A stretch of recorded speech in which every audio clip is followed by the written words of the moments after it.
Hello everyone and welcome to the Mortgage Mapp introductory webinar. I'm going to give everyone a few more minutes to get situated and then we'll get started. Right now would be a perfect time to make sure that you have already installed the app on your phone.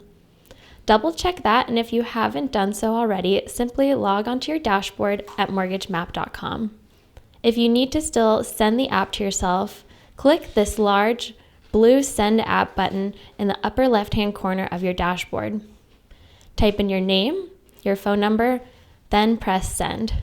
You will get a text message with a link in it to click and install the app to your phone. We will spend a good chunk of our time on the dashboard, so have it open on your computer wouldn't be a bad idea if you want to follow along or tour things on your own when we conclude.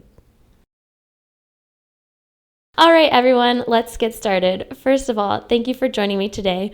My name is Katie, and I am the Customer Success Manager with CardTap. My job is to make sure you know how to become a rock star with your app.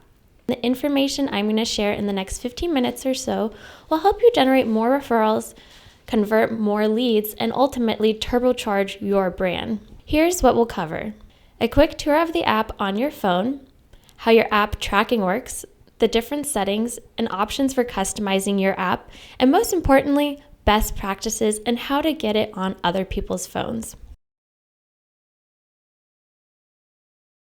The first time anyone opens the app, including you, they will see the registration screen. This screen allows you to ask for the user's permission to contact them. Once you click past the registration screen, you will not see it again. This is the home screen of your app. We refer to these as the home screen buttons and this section as the tabs. Let's start with the buttons. First, you have the contact button. Anyone with your app can click contact and reach you easily by your email, cell phone, office line, or text message. Next is the share button. If it wasn't obvious enough, this is how you share your app. Furthermore, anyone who has your app can refer you or pass along your information with this button as well. We are going to come back to this in one moment. After the share button are the get pre-approved and request a quote buttons. Your app users can quickly ping you with this button, letting you know they need something. These buttons will ask the user to submit their contact information, any notes regarding their request, and when they click send, you will get an email from us letting you know the details. Last is the About Me button. This is a great place to include an introduction of yourself. Our recommendation is that you try not to write a novel. A quick summary, few sentences will do. All right, let's quickly hit the tabs on your home screen. This contact button will take you back to your home screen. Pretty simple. Next, we have the calculator. This is probably the most used part of your app. Clients and realtors love being able to run payment scenarios through this, and it might save you a few calls on the weekend when you're trying to enjoy yourself. The calculator options include conventional, FHA, VA, and USDA. After that is the news button, a great place for anyone, including yourself, to catch up on national mortgage news, trends, etc. Speaking of trends, the next button, Rates, is a historical snapshot of what average national rates have been doing over the past month, 6 months, 1 year, and the last 2 years.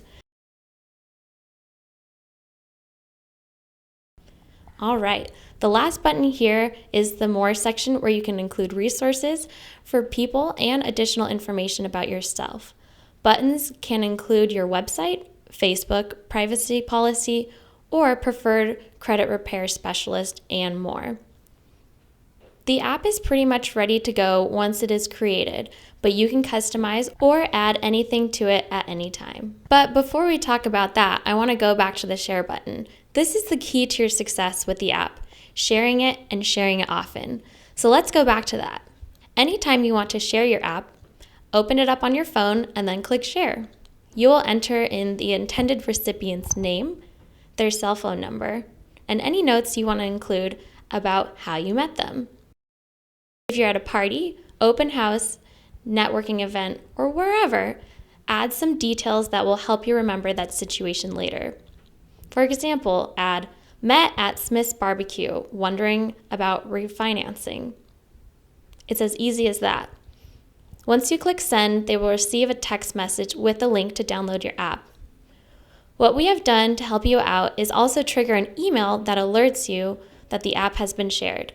That information will also get stored in your dashboard, which we'll talk about next. It's really important that you share this way every time. Your app creates a custom tracking code every time you click share, so there's no need to reuse an existing text message. Once the app is shared, this valuable information you entered now lives on your dashboard as a new tapper. So as you can see, sharing the app is super simple. But the most exciting part is that you're able to track every person you have sent the app to and what they have done with it, and that's all on your dashboard. So let's take a look at that now. Check this out. It's basically like a control center for your app. The screen opens to show you all of your tappers and all of the people you've sent the app to. A couple of things to note in this section. First, a tapper is created as soon as you share the app with them. You can categorize the status of this person, whether it's a new user, prospect, referral partner, etc. Let's say you spell their name wrong or you entered in the wrong email address. No problem, click on the name. You can edit all of this information here and check out their user activity and their user report. Tappers will give you a count of how many times they've used your app. Last tap is the date of when they last used the app, and next you'll see the email address should they have shared it with you during registration, and their phone number. There's a ton of great information here, and you can use it as you would like. All the columns can be clicked on to sort the data, and you can use the search bar to single out any information you'd like. The other report options are to see referrals or who the app has been sent to and by whom.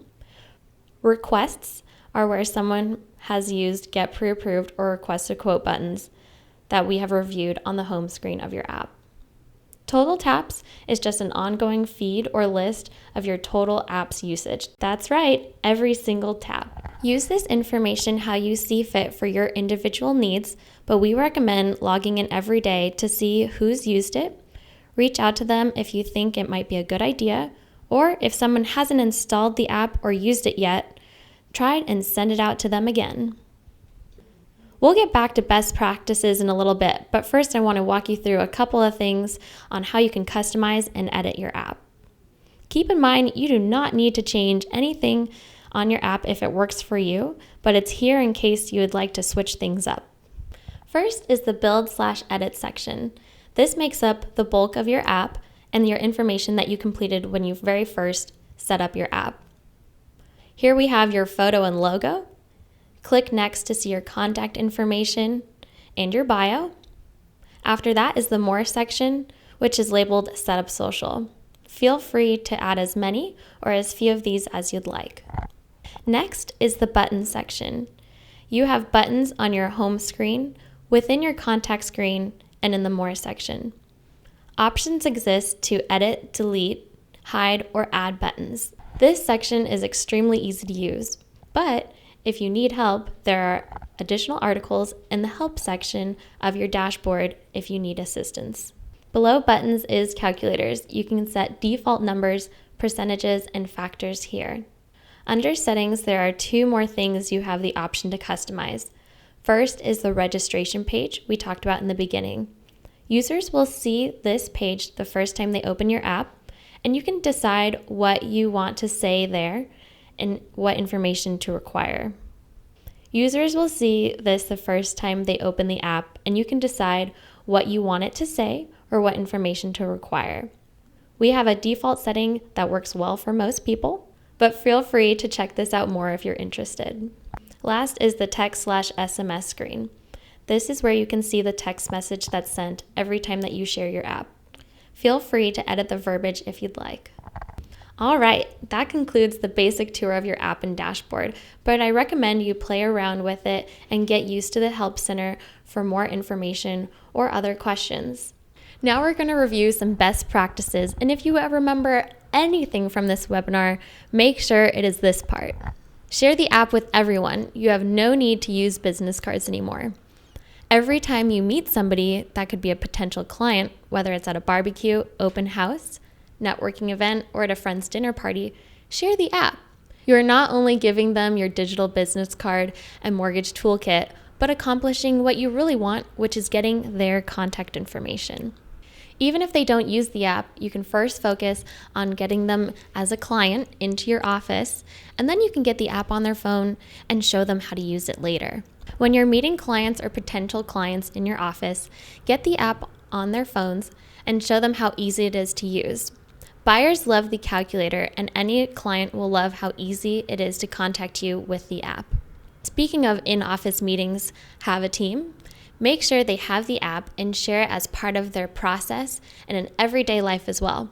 Outside of your team, who are your biggest cheerleaders and referral partners? If you have family, friends, or other business channels that are constantly sending you clients, meet up with them and get the app on their phones as well. With a simple share, they can send you a referral and move on to the next thing. Focus on and master these steps. Then when you want to go further, check out the help section on the website or within your dashboard. All of our most common FAQs are in this section, as well as information on your app and apps for other industries. We have articles on everything, and we are also available by email and phone support. If you have any feedback or suggestions, we're all ears for those as well. This concludes the webinar, and I challenge you to share your app with the next person you see, and never look back.